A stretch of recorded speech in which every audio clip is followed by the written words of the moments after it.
I grew up hearing many stories that if you raise concerns about human rights violations in India, that you might be denied a visa.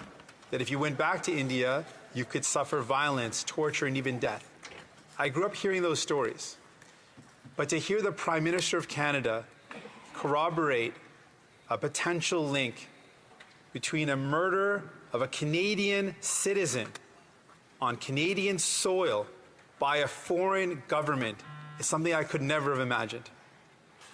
I want to send a message directly to activists across our country who have fled persecution, who speak truth to power, knowing of the real dire consequences to themselves and potentially their family.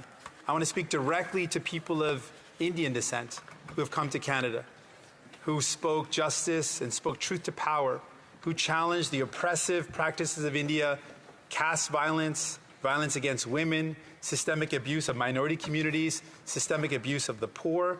I want to speak directly to those activists.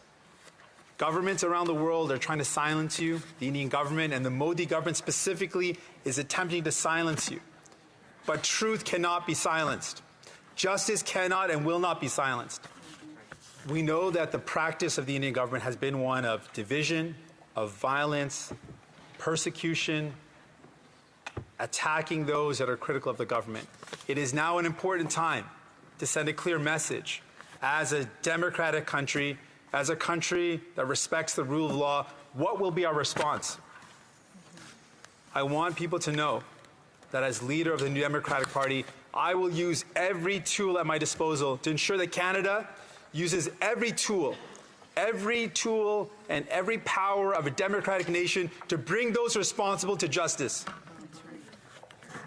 We will ensure that no rock is unturned, that every possible link will be examined, that the public inquiry should also turn its eye to this with the full rigor of that public inquiry.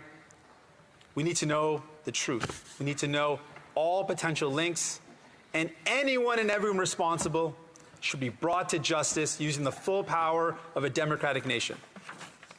I call on our allies to condemn this violence, this direct violation of a sovereign nation's rights, to condemn this act in the harshest terms possible.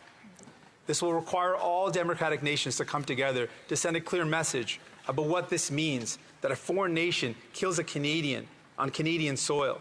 This is something that all democratic nations have to stand up and denounce clearly.